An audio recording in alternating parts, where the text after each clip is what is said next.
where we just witnessed our first game, Alliance versus Na'Vi. It was a TA3 Game 6 worthy game, perhaps, and the rat is back there, I say. Oh my god, that game. Like, I was watching it in with Scriff and Weppus and all the production guys, and like, obviously they're kind of biased because they're mostly Swedish, and like, the hype was real. Like, it was awesome. What do you think? How did your former team do? As usually, El Clasico. El Clasico. It was such a back and forth game. I mean, it was constant. Yeah.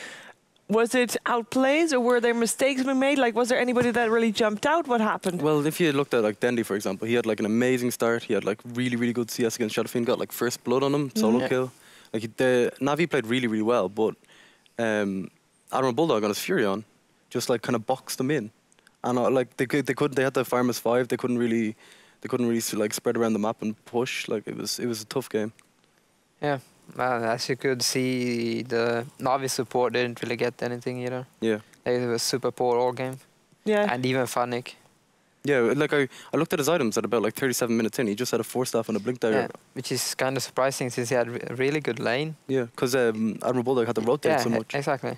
Like he was pretty much alone a lot of the time.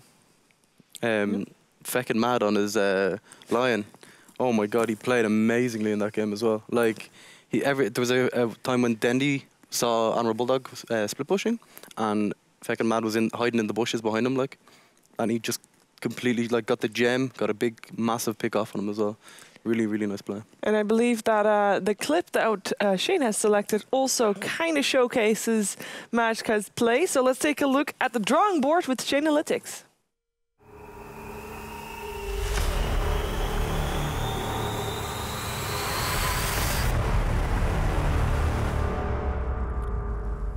Welcome to the drawing board. Right, so this is kind of like a little highlight reel of Majka basically just running around and wrecking people. So let's have a look at this now. All right, so basically it's about a 2-minute kind of clip, but we're gonna fast forward. So this is Loda running away on his, he only has the Earth Spirit left. Okay, now just look at these Earth Look spikes. at the angle, it's perfect. Beautiful. Right, that's one. Then we fast forward a little bit. And then all of a sudden Loda goes in here again, I'm pretty sure. And okay, and then watch this. There he goes again. Straight away another impale. He just gets 2 again. Or gets, like, what the hell is that right now? It keeps going. It's not even done yet. Bulldog might die here. Split pushes. Yep. All right, it's fine. Still got Majka on the right now. This is amazing, right? Gets 1 impale, walks away, goes back in, right? Mana drains some. Hexes up Havost, then uses him, then walks away again, right? So your Havost in this, he gets another impale. He can't do anything. No, he's literally CC'd forever. Another hex? Like, what can you do against this? Like, holy crap. Amazing. Another impale again. Now, okay, so positioning, Majka-wise, was really good, really strong. This gets Bulldog a buyback and an ultra kill, like the dream. Is it though? Maybe. Now, slightly also Navi's oversight from letting a Lion run around like that. Because, I mean, he's not the most difficult target. What the hell was that? Most difficult target to take out. Yeah, okay. Okay. All right, we just pretend nothing happened. Pretend nothing happened. Now we're going to see ourselves the second game. And now everybody's still spot on with their predictions because I said at least Alliance would win game 1. You said Alliance would win both games. Yes. I said Na'Vi would win second game. But, you know, come on my side for a second. What does Na'Vi need to do to actually win a game against Alliance? What about... They're so quiet. Okay. All right. Don't know. What was the problem in that game? Was it the Furion? Like, I would say, like, as you said, Mad played super good. Like, 2-person impale after 2-person impale, it's amazing. Really hard to do anything about that. But I think they should have killed him with Cop and Flak Cannon. Focused Mad more. Like, Lion is super I was slightly squishy. right, so I'm slightly happy. Yes, cool, yeah. Okay, and, like, so, do you ban Nature's Prophet? Do you ban Lion? Like, do you try and second... No, I shouldn't waste a ban on Lion. I mean, I would always ban Furion against Bulldog. He's obviously super good at the hero. Yeah, he played amazingly there. Yeah, they didn't ban Furion nor Landroot, actually. They banned DK and... Beastmaster. Yeah, Yeah. I don't know. Maybe they picked the Quap to counter Bulldog. They were like, okay, when he split pushing, we can just pick him off with Quap. An air checker. But that's not gonna happen. Yeah. Like he's gonna get too much farm for a cop to be able to solo kill him, pretty much. He kind of did solo kill him. Yeah. Yeah. A few times. But you're still you say like ban Nature's Prophet. That's step one. I will ban it. Is there any kind of phase in the game where you want to see more pressure being put out from Na'Vi for them to do better? I mean, at the start of the game, they were doing really well. Yeah, but at the same time, Alliance was the one to dictate the pace of the game, basically the entire time, or at least the start of the game, like the first 20 minutes or so. They were the ones to decide where's the fight going to happen, where are we going to push, stuff like that. Na'Vi basically kind of played their game, if I can say it that way. Yeah, I don't know. Funnick didn't really seem to farm at all. They seemed to prioritize the farm like solely on Dendi and Havost. Yeah. And maybe because if you looked at Mad's farm, he had like Blink, Force, Yules, like compared with that, but he basically had the same farm as a solo offline Earthshaker. It's not ideal. It was like, not good. No. So maybe if should they spread the farm around more, like? It's hard to say. I don't think like Funnick kind of played poorly. He died a lot, and obviously that hurts his farm.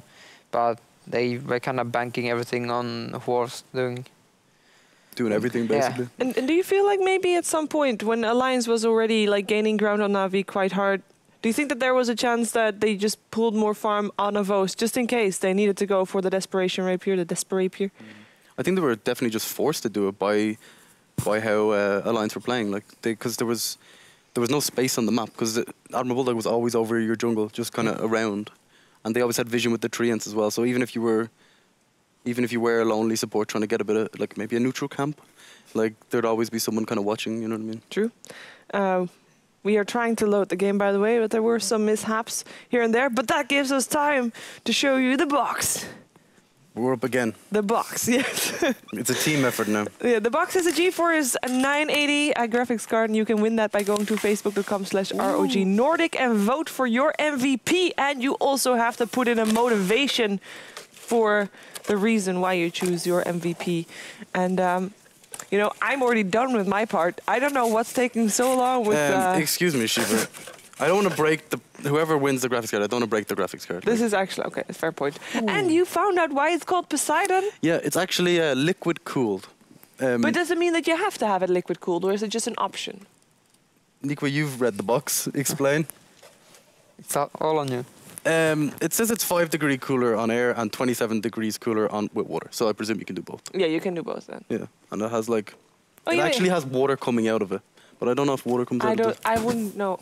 No, I don't think that's the case. Okay, but you can win it. You can go to facebook.com/ROG Nordic and vote for your MVP plus motivation. And then tomorrow, it has to be an MVP, by the way, specific to this week's league play. So the matches that we see on Monday, Tuesday, today, and tomorrow, basically it has to be specific for that one. So keep that in mind. And tomorrow, it will be Nikwa, actually, that will decide on who is the MVP. So keep that in mind. So we are going to see another match. You can vote again. Would you say Alliance is still going to win the second game after seeing the first game? Yes, I'm going to stay with them. Oh. I'm not going to jump ship. I jumped ship once, and you won. It worked, but yeah. I'm only doing it once. Yeah, I think they're going to take second game also. And I mean, Alliance, they did win this game. Probably wasn't an easy win, to say the least. Don't put it in water, please. Well, it's waterproof. Yeah, I know. So what does Alliance need to do better to actually get a convincing win? Because to be honest, this game was cutting it close. Maybe a bit too close for their liking. What did they need to focus more on? Were they too fast with pushing? Or? Oh, I put in water again. I'm terrible. I'm not really sure. Like, Horse got way too fed. Yeah. Yeah. So it's gonna be hard to close out the game against a Gyro. What about like someone who can close distance, like a Batrider, or like for Na'Vi, maybe Funnick Batrider? Would that be? Batrider wasn't touched at all, was he? No, ignored. Just to completely instead of going for maybe the Quap, maybe pick Dendi more of a farming mid, and then give Funnick the They have to play kind of a lot different. I'm not a big fan of Batrider. I feel it's not the strongest hero. Okay. And he also got nerfed Firefly damage. Yeah, a little bit. And the flame break is weird now as well. Yeah, but it also kind of got buffed if you got more stacks on it. Yeah. So I would count this as a buff though. Okay. But the Firefly kind of hurts him. Is there a specific hero that, like, would you ban out Gyro in this case?